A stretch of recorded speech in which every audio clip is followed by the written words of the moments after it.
A maldição de Abigail. Miriam apoiou o cotovelo na porta do carro, sua expressão refletindo a inquietude que sentia. Ela era uma mulher de estatura média, com cabelos castanhos ondulados que caíam suavemente sobre os ombros. Seus olhos castanhos observavam atentamente a paisagem, procurando sinais de que estavam no caminho certo. Jonathan, tem certeza de que este é o caminho certo? Perguntou ela, uma ponta de dúvida em sua voz. Sua mão brincava nervosamente com um pendente de olho grego no colar que sempre usava, um hábito quando estava ansiosa. Jonathan, um homem alto com cabelos curtos e negros, mantinha os olhos fixos na estrada sinuosa à frente. Ele dirigia um sedã preto, um modelo antigo, mas bem conservado, que parecia engolir as milhas com uma espécie de determinação silenciosa. É o que o GPS está mostrando, respondeu ele, tentando parecer mais confiante do que realmente estava. Seu rosto, normalmente calmo e contemplativo, agora mostrava sinais de tensão. Miriam olhou para o dispositivo de navegação. A tela piscava intermitentemente, como se também estivesse incerta sobre a rota. Essa névoa não parece natural, Jonathan. E se estivermos indo para o lugar errado? Jonathan lançou um olhar breve para ela, tentando esboçar um sorriso tranquilizador. Essa região é conhecida por suas condições climáticas adversas. Lembra o que o corretor disse sobre a neblina constante? Além do mais, foi essa atmosfera sombria e de isolamento que me atraiu. O lugar parece perfeito para trabalhar no meu livro. Miriam suspirou, olhando novamente pela janela. Por um momento pensou em comentar que começava a sentir uma faísca de arrependimento por ter acatado a decisão do marido de passar uma temporada na velha mansão, um lugar isolado de tudo, sem qualquer tipo de comunicação com o mundo lá fora, nem mesmo internet ou eletricidade. A única conexão com o restante da sociedade seria o vilarejo no vale distante, muitas léguas dali, aonde planejavam descer uma vez ou duas a cada 15 dias, apenas para reabastecer a despensa. Ela usava um casaco leve, adequado para a estação, mas que pouco fazia para confortar o frio que sentia por dentro. Sim, mas isso parece diferente, mais denso, quase palpável, disse a mulher. O carro avançava lentamente, seus faróis cortando a névoa como dois olhos brilhantes na escuridão. O interior do veículo estava repleto de mapas e anotações sobre a mansão e a sua história. Jonathan, um historiador com uma paixão por mistérios não resolvidos, estava particularmente intrigado com a lenda de Abigail LaFay. Miriam olhou para ele, um misto de admiração e preocupação em seu olhar. Só espero que estejamos prontos para o que quer que encontremos lá. Eles seguiram em silêncio por mais alguns minutos. O som do motor e o ocasional estalo de graveto sob as rodas preenchendo o espaço entre eles. A estrada parecia levar para mais fundo na névoa, como se os atraísse para um mundo esquecido pelo tempo. Finalmente, a silhueta da mansão começou a emergir da bruma. Era uma estrutura imponente, com torres altas e janelas que pareciam olhar para eles com uma curiosidade sombria. Ao se aproximarem, Jonathan reduziu a velocidade do carro e ambos olharam para a construção com uma mistura de fascinação e receio. Estamos aqui, disse Jonathan, sua voz quase um sussurro, como se temesse perturbar o silêncio que agora os envolvia. Miriam assentiu, engolindo em seco. Ela olhou para a mansão, sentindo uma estranha conexão com o lugar, como se de alguma forma ele fizesse parte de sua história, esperando por ela através dos séculos. Conforme avançavam, a névoa se tornava mais densa e as árvores pareciam sussurrar segredos antigos com o balançar de seus galhos. Foi então que eles os viram. 7 cavaleiros vestidos de preto, montados em cavalos que pareciam sombras vivas, surgiram adiante. Jonathan parou o carro e os dois encararam a cena com uma mistura de medo e estranhamento. Um dos cavaleiros, que parecia o líder, aproximou-se, seu cavalo negro e imponente marchando lentamente.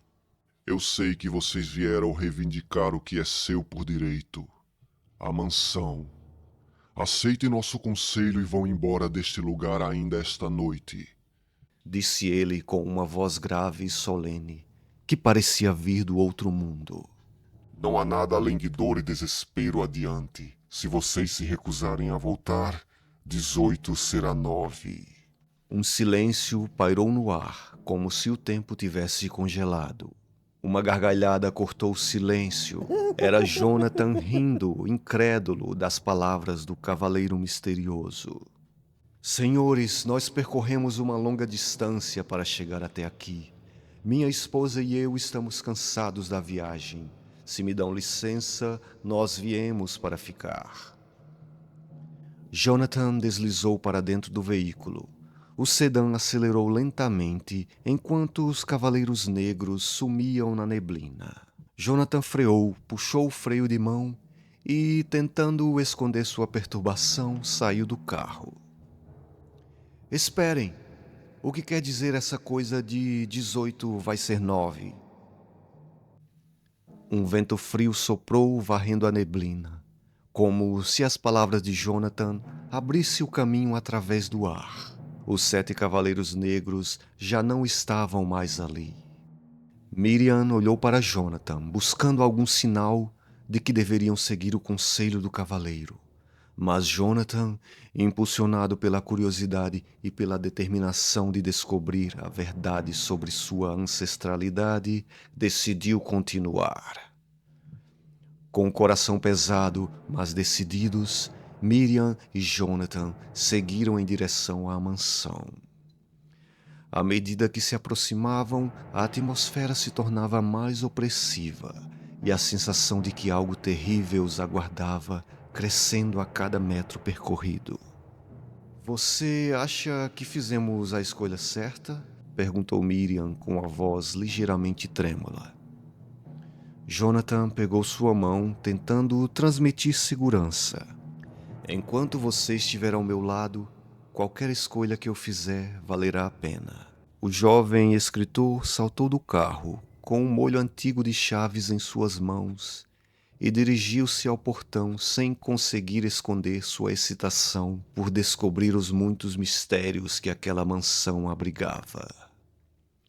Miriam abriu sua bolsa e a revirou, procurando por algo como se sua vida dependesse do que quer que estivesse procurando. Dessa vez, agarrar o pingente de olho grego em seu colar não seria suficiente. Ela puxou de sua bolsa uma medalhinha de São Cristóvão, agarrou-a com força e fechou os olhos como se ensaiasse uma prece.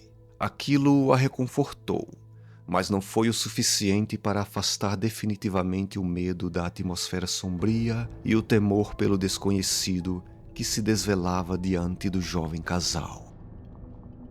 Capítulo 2 Uma mansão na escuridão. Miriam percorria os corredores da antiga mansão, seu olhar fixo na mobília que, apesar de coberta pela poeira dos séculos, mantinha uma elegância intocada. Cada passo levantava pequenas nuvens de poeira, fazendo-a torcer levemente. Em sua mão, uma vela iluminava seu caminho, lançando sombras dançantes nas paredes. Jonathan, você viu isso? Chamou ela, parando diante de um grande retrato. Parece que tudo aqui foi deixado intocado, exceto pelo que os ratos conseguiram comer. Jonathan, que a seguia de perto, observou o retrato. Sim, e a poeira do tempo deixou sua marca. É como se a própria história estivesse impregnada aqui. Eles continuaram a avançar, armados com a luz da vela e olhos abertos, lutando contra a escuridão. À medida que iluminavam cada sala, a mansão parecia ganhar vida, como se respirasse uma vez mais. Conforme a luz das velas começava a desvanecer, Jonathan sugeriu: "Vamos dormir, a lareira já se apagou, e amanhã temos muito a explorar." Ambos exaustos adormeceram rapidamente antes do amanhecer, sonhando com os mistérios da mansão. Aos primeiros raios de sol do dia seguinte, uma sombra se formava na parede do quarto de Jonathan e Miriam. Uma silhueta misteriosa e demoníaca, como se alguém ali, ao lado de sua cama, os espreitasse. Miriam despertou e correu para fechar as cortinas e desfrutar um pouco mais do sono que a envolvia, a despeito do vento frio que a fazia tremer. A sombra se desfez sem nem mesmo ser percebida pelo casal que descansava sobre a cama. Tive sonhos estranhos esta noite. Tive a impressão que tinha mais alguém dentro do quarto além de nós dois, disse Miriam enquanto preparava o café. Eu dormi como uma pedra, respondeu Jonathan, sem tirar os olhos do livro à sua frente. Você ainda deve estar cansada e sob efeito do estresse da cidade grande. Logo vai perceber como essa mansão é acolhedora. Eu sinto como se já a conhecesse. É como estar de volta em casa, só que um pouco mais frio. É estranho, mas eu me sinto bem aqui. Após o café da manhã, Jonathan dirigiu-se à biblioteca, onde um retrato imenso do Conde Lefay repousava solenemente na parede.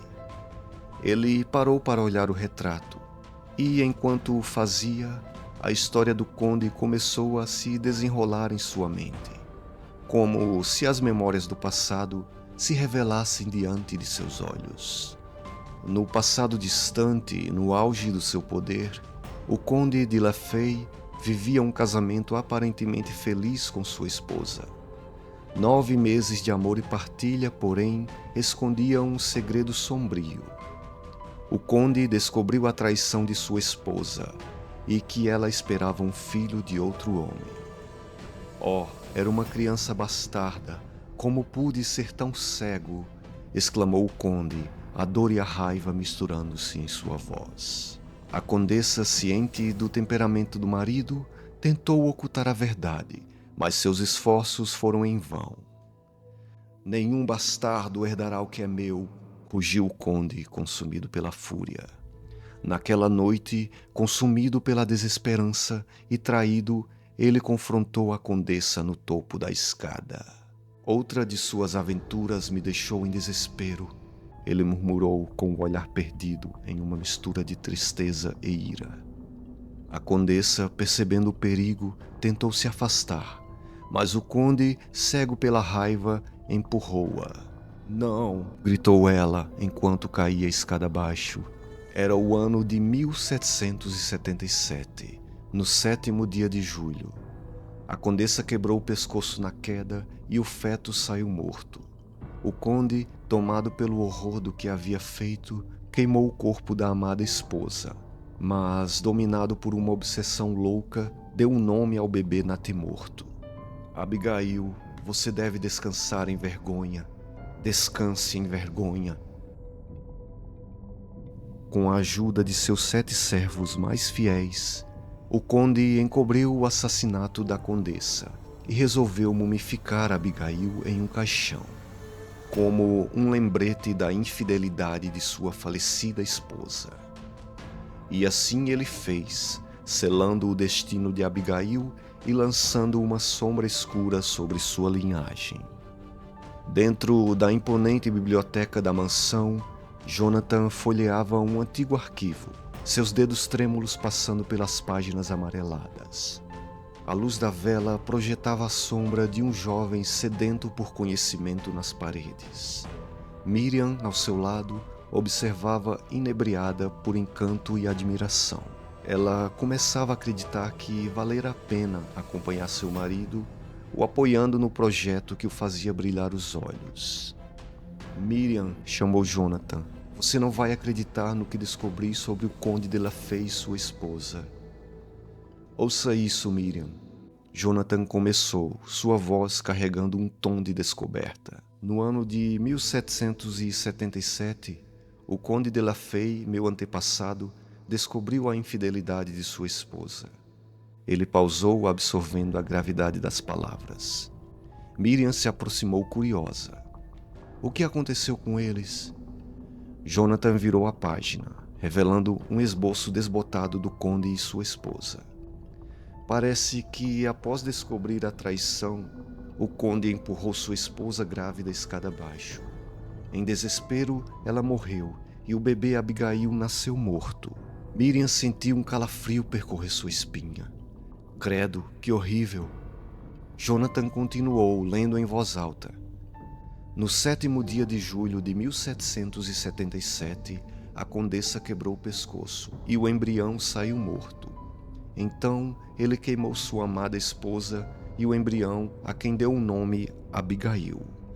Naquele dia, Jonathan La Fey ficou imerso em sua pesquisa e só tomou noção do tempo quando sua esposa lhe chamou para jantar. Até a hora de dormir, ele não conseguia esconder sua empolgação com a história que se desenrolava ao redor da família de seu antepassado. Se eu aproveitar bem, tenho aqui material não apenas para um livro, mas para uma trilogia, ou até mesmo uma coletânea, disse ele olhando nos olhos gentis de sua esposa que o ouvia. Olhos que pareciam ressoar com a empolgação do marido.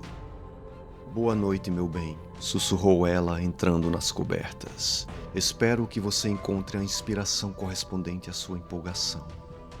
Boa noite, disse Jonathan, puxando as cobertas e olhando para o teto, imaginando as primeiras palavras de seu livro. Não demorou muito até que ele caísse em um sono profundo. Capítulo 3 O Fantasma da Família. Jonathan acordou subitamente no meio da noite, sentindo um frio incomum invadir o quarto. Miriam, ao seu lado, dormia profundamente, alheia à atmosfera estranha que se formava. A chama da lareira, que deveria ter se extinguido, ainda queimava fracamente, lançando um brilho tênue no quarto. Movido por um impulso, Jonathan decidiu se levantar para reavivar o fogo, mas ao fazer isso, sentiu o toque gélido de uma mão em seu ombro. Virando-se rapidamente e recuando para um canto da parede, ele deparou-se com uma figura que emergia das sombras. Um rosto que lhe era estranhamente familiar. Não tenha medo, meu amigo, disse a figura. Eu sou o Conde de La Fey. Jonathan, embora assustado, encontrou forças para responder. Conde de La Fey? Mas como? O que acontece nesta casa está além da compreensão dos vivos. Venha, deixe-me levá-lo à cripta lá embaixo, onde Abigail descansa. Deixe Miriam dormir, ela nunca entenderia. Jonathan, excitante mas hipnotizado por uma curiosidade irresistível, seguiu o conde. Descendo uma escada estreita, ele ouviu o conde advertir. Cuidado com os degraus escorregadios. Você poderia facilmente cair e quebrar o pescoço. Me dê essa tocha e eu lhe darei o caminho para o segredo na escuridão. Ao chegarem ao final das escadas, o conde abriu uma pesada porta de madeira, revelando uma cripta escura. O conde de La Fey estava vestido com roupas que remetiam claramente ao final do século XVIII, um reflexo vívido de sua época. Ele usava um casaco longo e elegante de veludo preto, com botões prateados que brilhavam fracamente à luz da tocha. Por baixo, uma camisa de linho branco, com babados delicados na gola e nos punhos, emergia, demonstrando a sofisticação de sua classe social. Ao redor do pescoço, O conde trazia uma gravata de laço, também de linho, que caía sobre um colete de seda cinza escuro, ricamente bordado. As calças justas, também de veludo justo, acompanhavam o estilo da época, estendendo-se até os joelhos, onde se encontravam com meias altas de seda branca. Nos pés, ele usava sapatos de couro preto com fivelas prateadas, que reluziam mesmo na penumbra da cripta. Completando seu traje, o conde tinha uma capa de veludo que caía de seus ombros, movendo-se suavemente com cada passo que dava. Seu cabelo estava preso para trás em um rabo de cavalo, uma moda comum entre os homens de sua posição naquela época. Apesar do ar fantasmagórico, as roupas do conde mantinham uma aparência impecável, como se tivessem sido preservadas através do tempo, assim como seu espírito atormentado. Deu uma olhada no sarcófago, sussurrou o conde. Dentro da cripta, Jonathan viu o sarcófago de uma criança. Abigail está aqui há anos, nascida morta, disse o conde, sua voz carregada de uma tristeza contagiante. Jonathan aproximou-se, seu coração batendo aceleradamente. E o que isso tem a ver comigo e Miriam? O conde olhou diretamente nos olhos de Jonathan. O espírito de Abigail está dentro de sua esposa, e há apenas uma maneira de impedir o renascimento do mal em si. Você deve tirar a vida dela agora. Jonathan recuou, horrorizado com as palavras do conde. Não, você deve estar completamente louco. Não posso fazer isso. O conde, com um olhar austero, se aproximou de Jonathan e, segurando nos ombros do jovem, disse com ar autoritário: é a única maneira. Não é apenas a vida de Miriam que está em jogo. A maldição de Abigail precisa terminar. Tremendo, Jonathan saiu da cripta, a mente atribulada com o peso da revelação. Ele subiu as escadas como se fugisse de algo que o perseguia.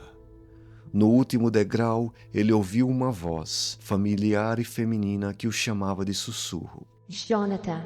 Ele parou e olhou para baixo, além dos degraus, mas não viu nada.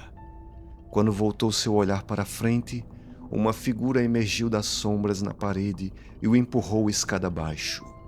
Jonathan irrompeu da cama atordoado, com Miriam ao seu lado, tentando acalmá-lo.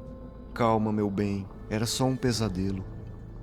O que aconteceu? Cadê o conde? Foi só um sonho, querido, já passou, disse Miriam, recostando a cabeça do marido em seu ombro. Mas parecia tão real. Você deve ter caído no sono com a história da mansão em sua cabeça. Já era manhã e Miriam apresentava uma disposição quase contagiante. Havia tempos Jonathan não via sua esposa tão animada. Agora eu entendo o que você quis dizer sobre esta mansão. Eu também sinto como se ela quisesse que a gente estivesse aqui. Jonathan parecia alheio às palavras de sua esposa. O encontro e a revelação do conde pareciam tão reais que ele não conseguia esconder sua angústia e preocupação com os segredos que aquela mansão misteriosa guardava. Ele então chegou a uma conclusão. Precisava percorrer o caminho que o conde lhe mostrou em sonho. Precisava saber se o sarcófago de Abigail era real. Jonathan descia as escadas lentamente e cauteloso, como se temesse encontrar algo assustador. Ao final, escada abaixo, lá estava a cripta. Ainda uma parte inexplorada daquela imensa mansão. Jonathan adentrou, iluminando o ambiente com um candelabro, onde em um canto jazia um caixão aberto. No entanto, estava vazio. Rapidamente, Jonathan deixou a cripta, decidido a saber mais sobre a história macabra que se desvelava diante dele. Mas ele não conseguiu muito mais além em sua investigação. O diário do conde chegava ao fim na parte em que ele relatava ter mumificado Abigail. Nas páginas que se seguiam, apenas uma frase com 2 palavras se repetiam vez após vez: presságios mortais. Ao fim da tarde, um odor pútrido e intenso começou a se espalhar pelos corredores, tornando o ar quase insuportável. Inferno, que cheiro é esse? Jonathan murmurou, cobrindo o nariz com a mão. Ele seguiu o odor até o salão de jantar, onde encontrou a mesa posta para 3. A visão era bizarra e desconcertante. Miriam, ele exclamou, sentindo um calafrio percorrer sua espinha. Ouvindo seu chamado, a mulher aproximou-se cautelosamente. O que foi, Jonathan? O que você encontrou? Jonathan apontou para um canto do salão, onde um berço balançava no ar, como se embalado por mãos invisíveis. Dentro do berço, um feto de um animal que parecia ser uma ovelha ou uma cabra em decomposição. Eu não trouxe isso para cá. Foi você? Não, não fui eu, querido. Quem mais poderia ter entrado aqui? Estamos a dezenas de quilômetros do vilarejo. Deve ter sido um daqueles homens a cavalo que encontramos outro dia. Eles querem que deixemos a mansão. Os 2 permaneceram ali, paralisados pelo medo e pela confusão. O berço continuava a se mover, cada balanço lançando uma sombra ameaçadora nas paredes do salão de jantar. Presságios mortais. Jonathan repetiu, sua voz tremendo. Isso não é normal, Miriam. Há algo muito errado acontecendo aqui. Miriam olhou para o marido, caiu de joelhos e vomitou ali mesmo. Jonathan a ajudou a se sentar em uma cadeira, onde, sentada, ela vomitou mais uma e outra vez. Naquela noite, Jonathan não conseguiu pregar o olho até por volta das 3 da manhã. Ao despertar no dia seguinte, ele foi surpreendido por uma cantiga de ninar cantada por uma voz suave e familiar. Miriam, sua esposa moveu um pouco o pescoço na direção dele, continuando com o corpo voltado para o espelho da penteadeira, de onde Jonathan podia ver sua esposa passando uma escova nos cabelos e cantarolando baixinho. Já de pé, querida? Shhh. Fez Miriam. Ela tá chutando. Jonathan levantou-se da cama e, aproximando-se silenciosamente de sua esposa, pôde ver por cima de seus ombros. A barriga de Miriam tinha crescido como se ela estivesse no 6º mês de gravidez. Recuando assustado, disse: Miriam, o que está acontecendo? Miriam se levantou e virou de frente para o marido. Eu estou viva dentro de sua esposa. Miriam está morta. Eu estou no controle agora. Uma voz rouca saiu da boca de Miriam. Jonathan, lembrando-se das palavras do Conde Lafay, começou a chorar, compreendendo que o fantasma havia dito a verdade. Então, isso é o que ele quis dizer com 9. Miriam tem 18 anos. A gravidez não duraria uma noite, ele murmurou angustiado. Desesperado, ele correu pela mansão procurando algo, qualquer coisa que pudesse ajudá-lo a salvar Miriam e impedir o nascimento do mal. Ele se lembrou das palavras do conde. Você deve tirar a vida dela agora. Capítulo 4. Abigail. Jonathan observava impotente enquanto Miriam parecia ser consumida de dentro para fora enquanto balançava um berço vazio. Estou grávida de você, meu amor, ela disse, olhando para Jonathan, com o sorriso que não alcançava seus olhos. É uma menina, meu amor. Mas sua voz estava carregada de malícia e escárnio. Recuando horrorizado, Jonathan gritou, percebendo que a entidade que controlava Miriam era, sem dúvida, o espírito de Abigail, determinado a renascer. Miriam, por favor, lute contra isso, ele implorou, as lágrimas escorrendo por seu rosto. Mas Miriam, ou o que quer que estivesse controlando-a, apenas riu, uma risada que gelava o sangue nas veias de Jonathan. É tarde demais, Jonathan. É tarde demais para nós 2. Miriam gritava em dor angustiante, como se estivesse tendo contrações. No ápice da dor, ela suplicava: Jonathan, querido, acabe logo com isso. Está tudo bem. Eu sei o que precisa ser feito, disse ela olhando para a escada. Jonathan também sabia o que precisava ser feito. Ele enxugou suas lágrimas, olhou para a esposa e disse resoluto: Abigail, eu sei que é você que está aí. Vamos até a cripta para que seu renascimento seja no mesmo local onde morreu. Eu concordo, Disse Abigail, através dos lábios de Miriam. Jonathan adiantou-se em direção às escadas. Se virou para chamar Abigail mais uma vez, mas foi surpreendido por ela, ali a 1 palmo de distância, com um olhar vazio e macabro.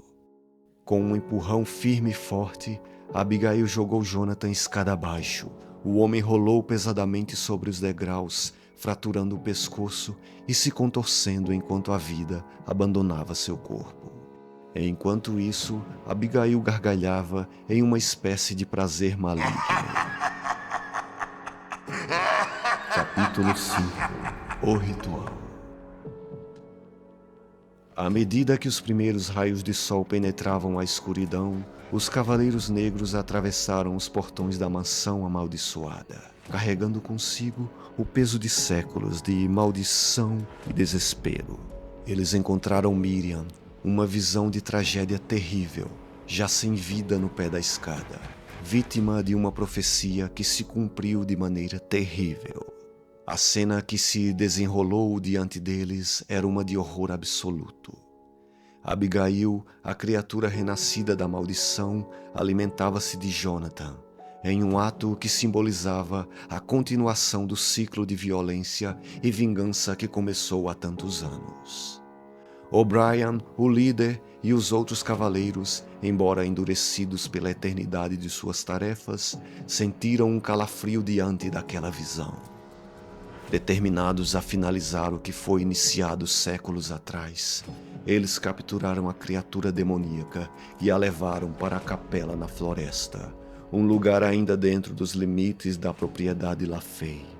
A capela, preparada para um ritual final, tornou-se o palco para o derradeiro confronto entre o passado e o presente, entre a maldição e a esperança de redenção. Abigail, contorcendo-se e amarrada a uma pilastra, ouvia as palavras solenes proferidas por um dos cavaleiros. Estamos reunidos aqui esta noite para dar o último adeus a Abigail Lafay, que agora sabemos ter nascido morta no 7º dia de julho de 1777. Abigail deve ser pregada em seu caixão com 7 estacas de prata, uma em cada braço, mão e joelho, e que a última das 7 seja cravada em sua boca, para que ela nunca mais ressuscite e cause o mal novamente. Quem será o primeiro? Eu, O'Brien, líder dos Cavaleiros Negros. Ao final do ritual, após a 7ª estaca ser afixada na criatura demoníaca, um silêncio pairou no ar. A atmosfera opressiva do lugar foi substituída por uma paz que prometia durar por séculos. Ou pelo menos, enquanto ninguém mais ousasse interromper o descanso de Abigail.